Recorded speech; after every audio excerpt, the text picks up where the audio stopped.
Checkpoints is presented by pharmaceutical company GM Pharma.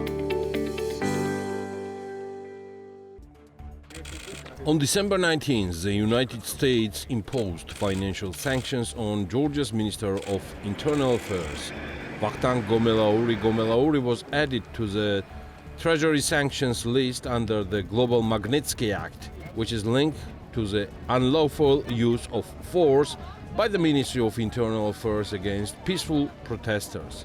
On the same day, financial sanctions were also imposed on Mirza Kezevadze, deputy head of the Special Task Department. On December 19th, the United Kingdom also imposed financial sanctions. Those included in the sanctions list by the United Kingdom are Deputy Minister of Internal Affairs Alexandre Darakhvelidze, Director of the Tbilisi Police Department Sulkhan Tamazashvili, Head of the Special Tasks Department Zviad Kharazishvili, and his deputy Miller Lagazauri. The banking system is an integral part of the international financial system.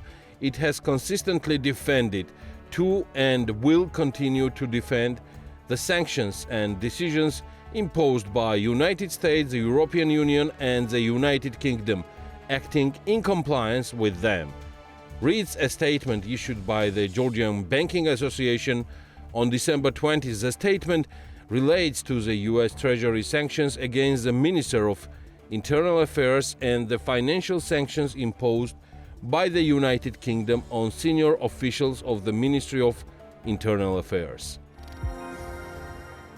On December 20th, the European Commission announced an initiative to revoke the visa-free regime for holders of Georgian diplomatic passports.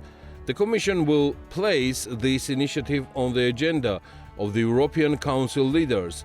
The recommendation to prepare this restriction project was addressed to the European Commission during the meeting of EU foreign ministers on December 16th.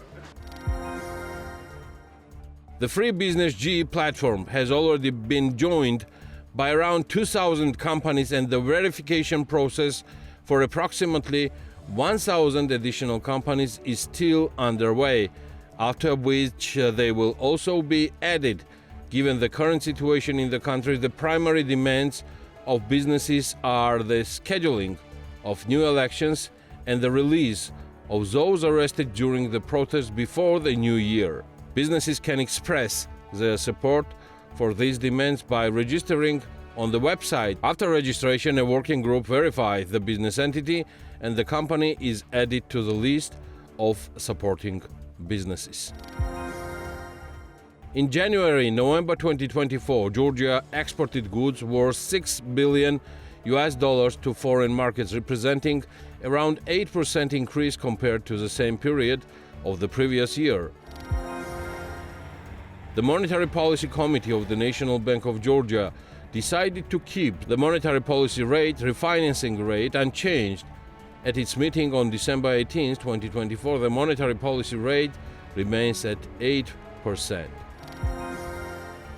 The Ministry of Finance published statistics on Georgia's external debt as of November 30th.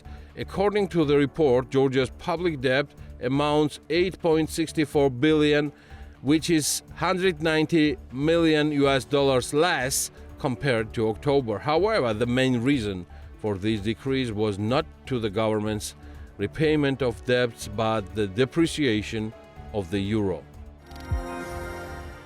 In November 2024, the volume of remittances received in Georgia decreased to $267 million, which is 10% less compared to the same period of the previous year. The main reason for the decline is a 61% drop in remittances from the Russian Federation, linked to the waning effect of migration. However, in countries with increasing migration flows from Georgia, remittances are on the rise. In November, the United States ranked number one in remittances with $50 million sent, reflecting 22% year-over-year increase. The Chief Investment Officer of the Pension Agency, Goga Melikidze, has resigned from his position since the launch of the pension system, he has been responsible for managing the fund's investments. Starting in 2025, changes are planned within the agency's management structure, with the pension fund board becoming the highest governing body. The members of this board will be appointed by the Prime Minister. To form this board, 8 vacancies have been announced, with annual salaries ranging from 190,000 to 250,000 Georgian laris. In an exclusive interview with the program Analytics, Arvind Ramakrishnan, the head of the analytical team at Fitch Ratings, stated the outlook for Georgia's sovereign credit rating, which was downgraded from stable to negative in December this year, is unlikely to return to a positive outlook by the next review. The Checkpoints is presented by pharmaceutical company GM Pharma.